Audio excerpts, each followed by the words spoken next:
Roma responde un documento que Monseñor había mandado 2 años antes pidiendo aclaraciones.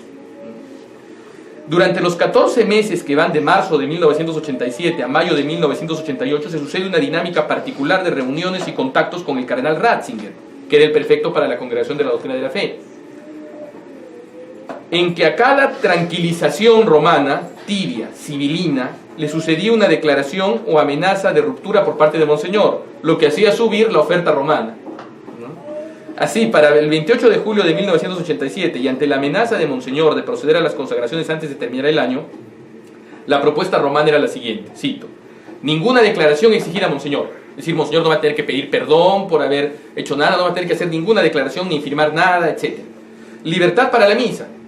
Es decir, la misa tradicional no podía ser dicha por ningún sacerdote en ese momento, a no ser en algunos casos excepcionales por una pequeña autorización del año 1984, pero durante los años anteriores y aún después de este motu proprio de 1984, era perseguida de facto. Y si bien había sacerdotes que resistían y la decían, las estructuras de poder de la jerarquía eclesiástica estaban destinadas a oprimir y a evitar la celebración de la misa, pero le ofrecen liberar para que cada sacerdote pueda, si desea, celebrar la misa tradicional. Una estructura jurídica de relativa autonomía y un visitador. Monseñor no podía estar más contento, era lo que siempre había solicitado. Un visitador sería un obispo o un cardenal que iba a venir a conocer cómo era la obra de la fraternidad, ¿no? Conocerla in situ, observar, y eso era lo que quería Monseñor, que conozcan de manera directa la obra que él hacía. La visita, realizada por un simpático cardenal Gañón y un menos simpático padre Camille Perle, es todo un éxito. Para los primeros meses de 1988 no hay respuesta romana a las propuestas de la fraternidad de San Pío X realizadas al cardenal Gañón, que eran 3. Un ordinariato, cuyo ordinario fuera el superior general de la fraternidad de San Pío X. Una comisión romana presidida por un cardenal, pero cuyos miembros fueran presentados por el superior general, y 3 obispos, entre ellos el superior general. ¿Para qué esta comisión romana? Porque la gravedad de la revolución conciliar en la iglesia había sido tan profunda que exigía la existencia de una comisión en la curia romana que pudiese lidiar con los católicos perplejos, es decir, con los católicos que ante esta situación estaban en un desamparo, ¿no? Entonces, para tratar de lidiar también con una futura reafirmación de la doctrina tradicional de la iglesia por parte de la Santa Sede. Pero estas propuestas las manda la fraternidad, Monseñor Lefebvre y la fraternidad, a través del cardenal Gañón, pero Roma no responde. Monseñor redobla las amenazas de una consagración, ya incluso maneja una fecha tentativa, el 30 de junio. Las autoridades romanas reaccionan y vuelven a escribir a Monseñor proponiéndole unas reuniones de coordinación. Es decir, no eran capaces de mantener una propuesta, ¿no? O sea, esperaban a que Monseñor, creían que Monseñor se iba a dormir o se iba o morir, exacto, y se callaban. Entonces la fraternidad reaccionaba, Monseñor reaccionaba, entonces ahí ofrecían otra cosa, y aquí ofrecen reuniones de coordinación, es decir, un paso atrás. Entre el 12 y 13 de abril se celebran en el Santo Oficio estas reuniones de coordinación. La fraternidad de San Pío X estaba representada por el padre Patrice Laroche y por el padre Bernard Tissier de Maliré, y la Congregación para la Doctrina de la Fe por el padre salesiano Tarcisio Bertone y el de salesiano de Don Bosco, y el padre Fernando Caris del Opus Dei, ambos de famosísima trayectoria ulterior, porque Tarcisio Bertone sería después secretario de Estado, ¿no? En el tiempo de Benedicto XVI y en el momento de los famosos Batilix y de todo, pues el problema, ¿no? El problema que hubo en aquel tiempo. Y el padre Fernando Caris, que me parece que es el prelado del Opus Dei, ¿no? El prelado superior general, ¿no?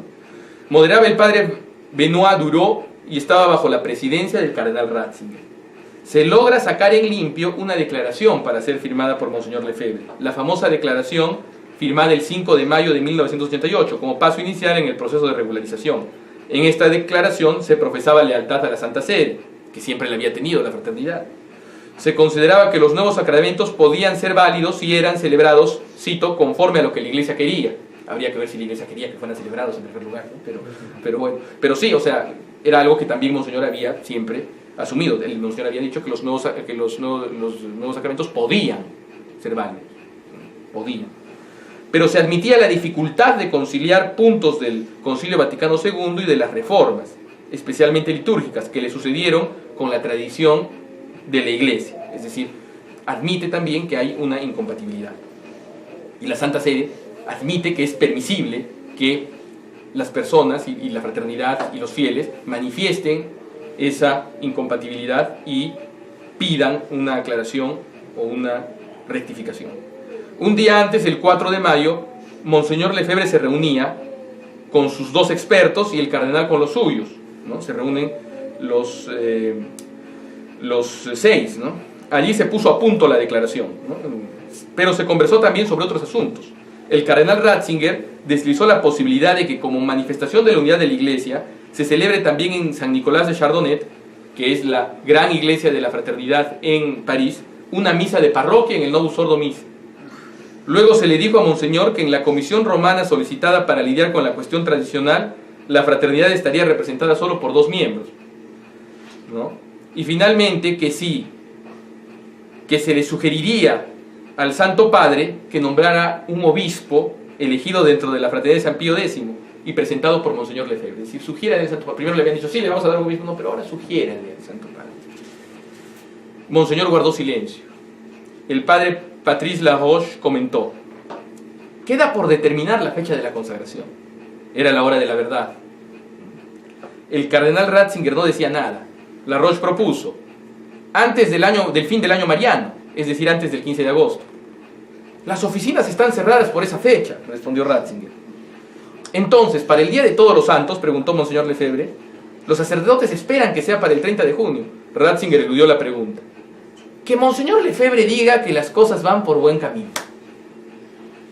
Es muy interesante todo este proceso, y si ustedes tienen deseos de conocerlo en profundidad, revisen el capítulo dedicado a esta situación, a este periodo, de la biografía de Monseñor Lefebvre escrita por Monseñor Tissier de Malherbe. Luego de una noche llena de agonía, Monseñor retira su firma al día siguiente. Claro, alguien dirá, pero es que era una situación muy compleja. Muy compleja. Monseñor Lefebvre había nacido y había vivido para y por y en una iglesia que era totalmente distinta a esta situación tan extraña que estaba viniendo, ¿no? Luego de una noche llena de agonía, Monseñor retira su firma al día siguiente y envía al cardenal Ratzinger una carta, reiterando la necesidad de clarificar una fecha y señalando que de no mediar respuesta procedería el 30 de junio a consagrar. En una reunión de emergencia el 24 de mayo en Roma con el cardenal Ratzinger, Monseñor Lefebvre le hizo una última petición. Antes del 1 de junio, indíqueme las intenciones de la Santa Sede sobre la consagración de 3 obispos postulada para el 30 de junio y sobre la mayoría de miembros de la tradición en la comisión. Ya se lo he escrito al Papa, un solo obispo no basta para todo el apostolado. Fin de la cita. Ratzinger, en palabras de Monseñor Tissier de Malherbe, se quedó un poco impresionado, pero tramitó la petición. La respuesta de Juan Pablo II del 30 de mayo fue negativa sobre el tema de la mayoría en la comisión, pero positiva respecto a un obispo de la fraternidad, que sería consagrado antes del 15 de agosto. O sea, parecía que habían cedido. Le solicitaba mandar más expedientes para seleccionar un candidato adecuado al perfil delineado en los acuerdos. Ese mismo 30 de mayo convocó Monseñor Lefebvre en el priorato de Notre-Dame du Pointet una reunión urgente de las principales congregaciones, de los principales sacerdotes católicos tradicionales y de los superiores de las congregaciones amigas. ¿Qué ocurre? Hay una serie de párrocos en Francia, ¿no?, relativamente numerosos, ¿no?, que ante la imposición de la nueva misa reaccionan manteniendo la misa tradicional y que siempre fueron colaboradores de Monseñor Lefebvre sin ser parte de la fraternidad, pero que era una voz que Monseñor siempre escuchaba. Y de los superiores de las congregaciones amigas, porque se van formando a la luz de la lucha de Monseñor Lefebvre una serie de congregaciones, ¿no?, benedictinos, capuchinos, religiosas también, que colaboran también con el apostolado tradicional. Y le somete el espinoso asunto, Monseñor Lefebvre. Curiosamente, los capuchinos de Morgon, el padre Coach y el padre Tissier de Malherbe, que era de la fraternidad, se pronunciaron a favor del acuerdo. Y eso está en la vida de Monseñor Lefebvre, escrita por Monseñor Tissier de Malherbe. Se pronunciaron a favor del acuerdo junto con don Gerard Calvet de Lebarroux. En contra del acuerdo, más sorprendentemente, el padre Olanier y las hermanas de las congregaciones amigas. ¿Por qué? Porque las hermanas de las congregaciones amigas le manifiestan a Monseñor que si se produce esta regularización, ellas tendrían que, porque Roma no les ha prometido nada, tendrían que volver a sus congregaciones. Incluso en las conversaciones algo de eso dice el padre, el dominico Durú, dice, tendrían que volver a sus congregaciones. Y eso significaba la pérdida de la doctrina tradicional. Ese mismo día, el padre Duchalar le transmitía por teléfono, un padre de la fraternidad, el texto de la carta del cardenal Ratzinger enviada ese mismo día, en Roma. ¿Y qué decía esta carta? Aunque el Papa se reafirmaba en su voluntad favorable a la consagración, los candidatos propuestos por Monseñor no eran del agrado de Roma. Así, el día de Corpus Christi, el 2 de junio de 1988, Monseñor le comunicó al Papa su determinación. Cito: ante la negativa de considerar nuestros reclamos y siendo evidente que la finalidad de la reconciliación no es la misma para la Santa Sede que para nosotros, creemos preferible esperar tiempos más propicios para el regreso de Roma a la tradición. Por esta razón, nos daremos a nosotros mismos los medios para continuar la obra que la Providencia nos ha confiado. Seguros como estamos, por la carta de su excelencia el cardenal Ratzinger, de fecha del 30 de mayo, de que la consagración episcopal no es contraria a la voluntad de la Santa Sede, ya que fue concedida para el 15 de agosto, seguiremos rezando para que la Roma moderna, infestada de modernismo, vuelva a ser la Roma católica y recupere su tradición bimilenaria. Entonces, el problema de la reconciliación ya no tendrá razón de ser, y la Iglesia volverá a gozar de una juventud nueva. Fin de la cita. ¿Qué quiere decir? Como ya han prometido, ya han dicho que sí, que el Papa está de acuerdo con la consagración del obispo en principio, pero que hay algunas diferencias accidentales respecto a la fecha o a la persona que sería consagrado obispo, Monseñor interpreta que sustancialmente la Santa Sede está de acuerdo con que haya consagraciones episcopales. Una semana después, el 9 de junio, Juan Pablo II le escribe a Monseñor Lefebvre exhortándole a que no realice el acto cismático, entre comillas, pero el camino ya era irremontable. El 15 de junio, Monseñor anuncia en una conferencia de prensa las consagraciones para el 30 de junio, los nombres de los consagrandos, y presenta una declaración pública acompañada de un detallado estudio canónico del profesor de la Universidad de Maguncia, Georg May, sobre el llamado de derecho de necesidad en la Iglesia. Cito: suma de las reglas jurídicas que valen en caso de amenaza contra la perpetuidad o la actividad de la Iglesia. Lo vamos a explicar después. El estudio se llama Notwehr, Widerstand, Notstand. Legítima defensa, resistencia, necesidad. El 30 de junio se celebran las consagraciones. 2 días después, un decreto emitido por las autoridades romanas proclama que tanto Monseñor Lefebvre como los neobispos y el coconsagrador, Monseñor de Castro-Mayer, han incurrido en excomunión lete sentencia. Leí por ahí que la excomunión de Monseñor de Castro-Mayer viene un tiempo después, pero no sé, o sea, días después, pero creo que viene junta, vino junta. El motu propio Ecclesia Dei de Juan Pablo II, que sale junto con la excomunión, sostiene que las consagraciones fueron un acto cismático, entre comillas, ¿no?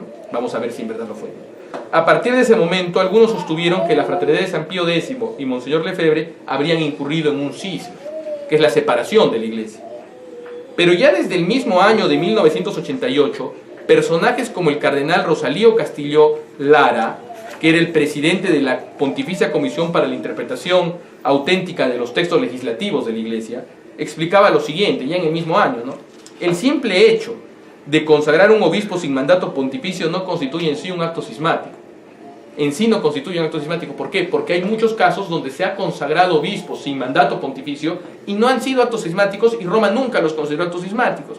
Por ejemplo, cuando hay una grave persecución religiosa, como en la Europa oriental bajo el comunismo, o en la China comunista, entonces los obispos de las iglesias clandestinas eran consagrados sin mandato pontificio, y eso no constituía un acto cismático, porque si fuera en sí consagrar obispos sin mandatos pontificio un acto cismático, en cualquier caso estaría mal, ¿no es cierto? El conde Neri Caponi, profesor emérito de Derecho Canónico de la Universidad de Florencia, declaraba también que una consagración episcopal contra la voluntad del Papa no constituye un cisma por sí misma. dice lo siguiente: hay que hacer algo más. Si, por ejemplo, hubiera establecido su propia jerarquía, es decir, con jurisdicciones, etc., habría sido un acto cismático. El hecho es que Monseñor Lefebvre simplemente dijo: yo consagro obispos para que mi poder de ordenar sacerdotes continúe. Ellos no toman el lugar de otros obispos y no fundó una iglesia paralela. Es por ello que este acto no fue cismático, dice el conde Neri Capón. Hay que tener en cuenta que en la Iglesia Latina el Papa se reserva la decisión de las consagraciones episcopales desde aproximadamente el siglo XI. Si hubiera sido un acto en sí cismático, no hubiera estado permitido nunca, ¿no? O sea, para luchar contra el cisma de la Iglesia patriótica china, Pío XII tomó en el siglo XX la decisión de fulminar con la excomunión la consagración de los obispos sin la autorización del Papa. Esta ley fue retomada por el Canon 1982 del nuevo Código de Derecho Canónico. El 1 de julio de 1988 el Vaticano invocó este canon para declarar que Monseñor Lefebvre y los 4 obispos que había consagrado estaban excomulgados. No es que había consagrado, estaban excomulgados. Pero estos siempre impugnaron la excomunión, o sea, consideraron que la excomunión no existía en realidad, era nula, que de todas formas fue levantada por Benedicto XVI el 24 de enero del 2009. ¿Por qué? En el 24 de enero del 2009 quitan el decreto.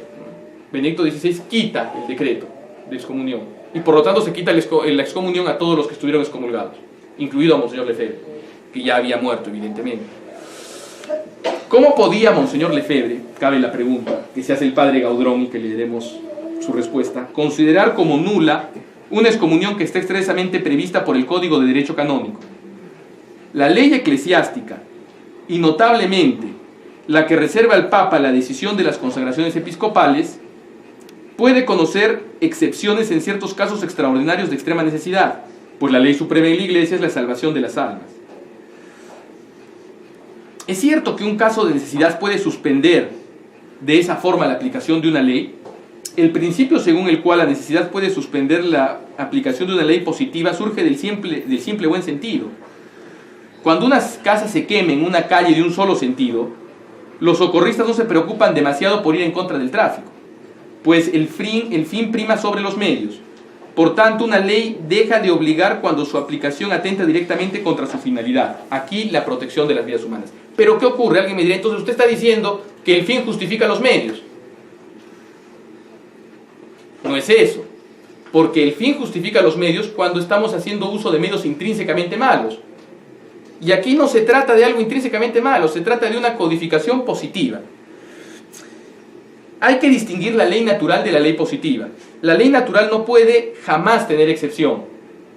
Ella prohíbe las cosas malas por naturaleza, que en consecuencia no pueden jamás volverse buenas. Y por el contrario, las leyes positivas, incluso las religiosas, pueden conocer excepciones, como lo muestra la Sagrada Escritura. ¿En qué momento? Cuando, por ejemplo, nuestro Señor cura en sábado. O sea, ahí había una ley positiva de la religión verdadera de aquel tiempo, que era la sinagoga, que desalentaba y que prohibía los trabajos en sábado. Pero Monseñor cura, ¿por qué? Porque era necesario, porque en caso de necesidad, la ley es la necesidad. ¿Y qué ocurre?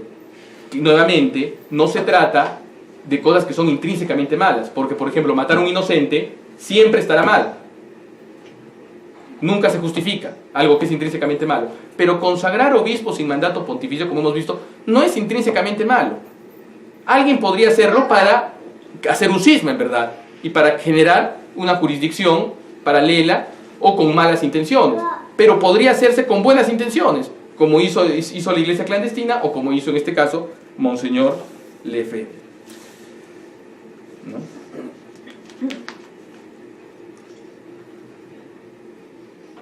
El principio de caso de necesidad es afirmado por los teólogos. El principio del caso de necesidad es claramente expuesto por Santo Tomás, que recuerda el adagio tradicional: la necesidad dispensa de la ley. La crisis que hacía estragos en la Iglesia exigía verdaderamente la consagración de obispos sin la autorización del Papa. Sí, porque todo miembro de la Iglesia tiene el derecho de recibir la doctrina y los sacramentos de los que tiene necesidad para salvarse. En consecuencia, si su jerarquía ordinaria párrocos, obispos, etc., no cumple con su deber, el fiel se encuentra en un estado de necesidad que le permite dirigirse a cualquier sacerdote católico. A causa de la necesidad, ese sacerdote recibe entonces de la iglesia para ocuparse de ese fiel lo que se llama una jurisdicción supletoria.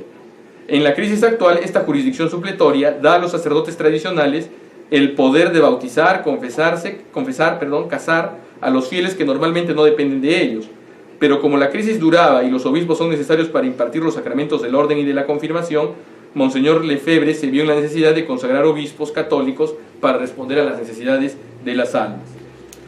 Monseñor Lefebvre escapaba al consagrar esos obispos a la pena de excomunión.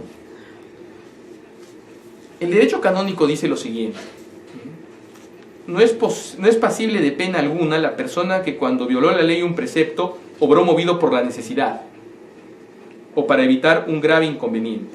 Ahora bien, tal era evidentemente el caso de Monseñor Lefebvre.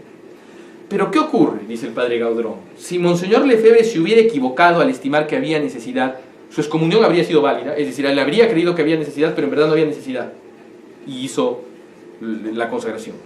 El nuevo Código de Derecho Canónico, que en este caso remite, ¿no? Porque ¿qué ocurre? Alguien dirá, pero bueno, acabas de criticar al Código de Derecho Canónico y ahora, al nuevo Código de Derecho Canónico, y ahora te estás remitiendo al nuevo Código de Derecho Canónico. Es que el nuevo Código de Derecho Canónico, como tantas cosas en esta revolución, tiene algo de bueno y algo de nuevo, considerando que lo bueno no es nuevo y lo nuevo no es bueno. Entonces tiene también cosas que conserva de la tradición canónica de la Iglesia, y tiene también innovaciones que son malas, ¿no?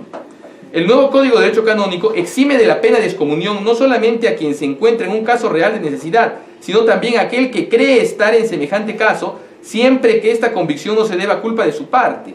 En consecuencia, incluso si se rehusara a admitir la existencia real del estado de necesidad, seguiría siendo indiscutible que Monseñor Lefebvre creía en ese caso, y que según el nuevo código, en vigor en el momento de las consagraciones, no era pasible de pena alguna. Pero alguien me dirá, ¿pero eso no es darle demasiado poder a la conciencia? No, porque, ¿qué ocurre? Los casos de conciencia nunca tienen que ver directamente con la violación de preceptos de ley natural. Si fuera algo de ley natural, si fuera cometer un acto intrínsecamente malvado como matar a alguien, como robar, como mentir, etc., ahí no habría que la conciencia me dijo que debía calumniar a alguien, o la conciencia me dijo que debía matar a un inocente. Ahí no entra la conciencia. Pero cuando se trata de una ley positiva, que puede conocer de dispensa, sí, la conciencia puede, en algún caso, decir que yo lo hago porque yo estoy convencido que hay un estado de necesidad. Entonces, aun si, como dicen algunos, no hubiera existido un estado de necesidad real, si Monseñor lo creía, y lo creía en convicción, y eso nadie lo puede dudar ni sus enemigos, no, la excomunión seguiría siendo inválida. Sería una excomunión aparente, porque dice el código, ¿no? Exime de la pena de excomunión no solamente quien se encuentra en un caso real de necesidad, sino también aquel que cree estar en semejante caso. Las autoridades oficiales han admitido el argumento del estado de necesidad expuesto por Monseñor Lefebvre. Las autoridades oficiales jamás han reconocido públicamente que la argumentación de Monseñor Lefebvre estaba bien fundamentada. No obstante, ellos han manifestado en privado que no creían mucho en la excomunión. Pero, ¿por qué la usan? La usan para asustar, para castigar, ¿no? Sea lo que fuere, el decreto fue retirado en 2009 por el Papa Benedicto XVI. Desde ese momento se han sucedido diversas medidas unilaterales por parte de la Santa Sede destinadas a brindar jurisdicción a la Fraternidad de San Pío X. Por ejemplo, la jurisdicción universal para confesiones, lo que disiparía las dudas de aquellos que consideraban que la jurisdicción supletoria no se daba. Pero eso no obstaba que todavía algunos hablen cosas que no son, como el cardenal Burke, que en un evento llamado Sacred Liturgy Conference del 15 de julio del 2007, organizado en Medford, Oregon, por un coro llamado Schola Cantus Angelorum, dijo lo siguiente, ¿no? Que estaba compartiendo mesa con el padre Gerard Saguto de la Fraternidad de San Pedro y con Monseñor Sample, el arzobispo de Portland, que le pasó la pregunta a él, dicho sea de paso, porque la pregunta era para el obispo, ¿no? Entonces la pasa a Burke, ¿no? Entonces, ¿cuál era la pregunta? ¿Es en algún caso lícito atender y recibir comunión en una liturgia de Pío X? Sí. Sí, la pregunta era una liturgia de Pío X, que la liturgia de Pío X no existe, ¿no es cierto?, ¿no? Existe la misa de San Pío V, la llamada misa de San Pío V, y existe la fraternidad de San Pío X, pero se refería a las misas de la fraternidad, ¿no? si no hay otras misas reverentes en una distancia razonable, puede cumplir la obligación dominical. Y el arzobispo Sample, que estaba en el panel, le pasa al cardenal Burke la pregunta. Y el cardenal Burke dice lo siguiente: a pesar de los varios argumentos que rodean esta cuestión, el asunto es que la fraternidad sacerdotal de San Pío X está en cisma. Desde que el arzobispo Monseñor Lefebvre ordenó 4 obispos sin el mandato del pontífice romano. Y así no es legítimo atender la misa o asistir a la misa o recibir los sacramentos en una iglesia que está bajo la dirección de la fraternidad de San Pío X. Habiendo dicho esto, parte de la confusión general en la iglesia ha entrado también esta cuestión, porque el Santo Padre ha dado a los sacerdotes de la fraternidad de San Pío X facultades para celebrar matrimonios lícita y válidamente y para oír confesiones, pero no hay explicación canónica para eso y simplemente es una normalidad. Imagínense qué cosa tan absurda, ¿no? Después lo vamos a desmenuzar esto con más saña, ¿no? Pero bueno. Y también el Papa Benedicto XVI, antes de su abdicación, sigue diciendo Burke, levantó las excomuniones de los 4 obispos que fueron ordenados sin el mandato papal, pero no han, así empieza a hablar coloquialmente, no han el requerimiento para tener una excomunión levantada es que la persona se retire de su contumacia y desea estar totalmente reconciliada a la iglesia, pero esto no ha pasado. O sea, hasta pone en cuestión el levantamiento de las excomuniones de Benedicto XVI, no directamente, pero sí indirectamente. Y eso también es otro pedazo de una situación anómala, dice. No están más excomulgados, pero tampoco están en comunión regular con la iglesia. Entonces no es ni blanco, ni negro, ni todo lo contrario, ¿no? Es una confusión, pero bueno. Y así toda la cosa es muy complicada, pero yo les voy a decir que no pienso que sea un buen signo recibir los sacramentos en la fraternidad de San Pío X porque no está ayudándolos. En primer lugar, porque es un contrasigno de la comunión de la iglesia. En su lugar deberíamos animar a los miembros de la fraternidad de San Pío X a reconciliarlos con la iglesia. Entonces, no hay que ir a la fraternidad porque cuando vamos no los ayudamos. Y bueno,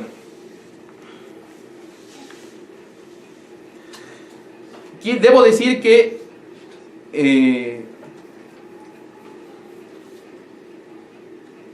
si nosotros vamos libremente a las misas de la fraternidad, ¿qué ánimo les damos para que se reconcilien con la iglesia? Es una muestra de otra psicología, una psicología casi fuera del humano, que incluso ignora lo que ya estableció la Comisión Ecclesia Dei, que es el órgano establecido por el Vaticano para lidiar con estos asuntos, con el asunto del tradicionalismo, y que dice que en una comunicación oficial, dice, incluso antes del levantamiento de las excomuniones supuestas de Benedicto XVI, que se puede asistir a las misas de la fraternidad de San Pío X e incluso colaborar con una modesta limosna, ¿no? Y dice modesta, así. Imagínense, ¿no? Qué perfil. Pero bueno, dice que a ver, vamos ahora a desmenuzar un poco lo que dice Burke. Dice que la fraternidad de San Pío X está en cisma desde que Monseñor Lefebvre ordenó 4 obispos sin mandato de Roma. Siendo el cisma la separación formal de la iglesia por usurpación de jurisdicción y desobediencia, eso no se sostiene, pues la ordenación sin autorización no es ni cisma, que es una separación formal, ni es un acto cismático en sí mismo. Pongamos el caso de, por citar un ejemplo, los obispos de las iglesias clandestinas, ordenados sin autorización papal, ya lo hemos dicho, o un caso que lo reservaba para este momento, pero que es muy interesante. El caso del cardenal Usar, Ludomir Usar, de la iglesia ucraniana, católica en comunión con Roma, que fue arzobispo mayor de Leópolis, de Lviv y luego de Kiev, ¿no? De la iglesia greco-católica ucraniana, que es una iglesia en comunión oriental, en comunión con la Santa Sede, muy oficial, muy mainstream, podríamos decir, que fue consagrado, y eso se ha olvidado, sin autorización papal por el cardenal Slipki. ¿Se acuerdan del cardenal Slipki? El cardenal Slipki fue un cardenal de esta iglesia que cuando entraron los comunistas lo mandaron a Siberia y lo maltrataron mucho, pero luego lo devuelven en el año 63 y va a Roma. Y el cardenal Slipki en 1977 se da cuenta que ya se estaba por morir y que Roma no le estaba dando sucesor, y que Roma parece que quería comprometer la supervivencia de la iglesia católica ucraniana clandestina y en el exilio. y él en Castel Gandolfo, en Roma, sabiendo que podían, ya sea hacer alguna trastada o nombrar como arzobispo mayor de esta iglesia y jefe de esta iglesia de rito oriental a un infiltrado comunista o a cualquier personaje, sacerdote de paz o cualquier figura ambigua, decide en el 77 consagrar a los padres Usar, Choma y Xmil, que aunque no estaban bajo el código latino y por lo tanto no estaban bajo la pena de excomunión lete sentencia, estaba obligado a pedir permiso a Roma, pero no lo hizo. Pero como conocía la perfida de Pablo VI, consagró. Y no lo pudieron excomulgar, porque en el código de los orientales no estaba la excomunión sin pedir permiso al Papa. Sí, era necesario que se pida permiso al Papa para consagrar, pero no estaba la excomunión. Y si hubiera sido un acto de consagrar obispos sin mandato pontificio, si fuera un acto intrínsecamente malo, Monseñor Slipki no lo hubiera hecho. Y hubiera estado prohibido en todos los casos, pero al final Roma ni siquiera puede actuar nada. Y lo que hacen es esperar hasta el año 96 para darles diócesis titulares, ¿no? Nombres de diócesis titulares históricas, y a Monseñor Usar reconocerlo como sucesor del cardenal Slipki, porque entre el 77 y el 96 que entra a Usar, lo que hacen es, no lo castigan a Monseñor Usar, pero le nombran un obispo auxiliar, que sería su sucesor, que era una figura de consenso, ¿no? Pero después se acepta incluso, Juan Pablo II acepta incluso a este obispo consagrado sin permiso del Papa, ¿no? Es decir, las consagraciones episcopales sin mandato papal no son en sí mismas ni cisma en ningún caso y pueden no ser actos cismáticos, como en el caso, por todos admitido, de las ordenaciones de las iglesias clandestinas, y en mi opinión el de Monseñor Lefebvre. ¿A qué se refería entonces Monseñor Burke? Quizás se interpreta las ordenaciones episcopales como meros actos cismáticos, a un cisma material, incluso a uno metafórico, una separación incorde, ¿no? Es decir, en el corazón del espíritu eclesial. Más allá de lo gaseoso de esta categoría, habría que saber por qué Monseñor Burke pone en 1988 ese cisma. Pues, es decir, si se trata de una especie de separación de espíritu, de gustos, ¿no? de corazón de Roma, ¿por qué no ponerlo cuando se disolvió la Fraternidad de San Pío X contra derecho y Monseñor Lefebvre continuó con esta fundación? O cuando fue suspendido a Divinis en 1976? O incluso si es un cisma metafórico o material, categoría poética, para nada aplicable al rigor exigible a un canonista, que se entiende como una separación en el espíritu de la sede romana, si eso es cisma, o un acto cismático, una separación en el espíritu de la sede romana, ¿no sería ese mismo espíritu cismático, entre comillas, o separación de corazón respecto a las autoridades concretas de la Santa Sede, el que el cardenal Burke manifiesta al haber levantado las dubias contra Amoris Laetitia? Entonces se acusa de lo que es. Se acusa a los resistentes de cismáticos, el que está resistiendo se acusa a sí mismo. Ahora, hay dos legitimidades en derecho canónico. La legitimidad positiva eclesiástica, que coincide con la licitud y que nos habla de que determinado acto está de acuerdo al código y la legitimidad divina, que nos habla de que determinado acto es bueno y de acuerdo a la ley divina y al depósito de fe. La legitimidad positiva y eclesiástica y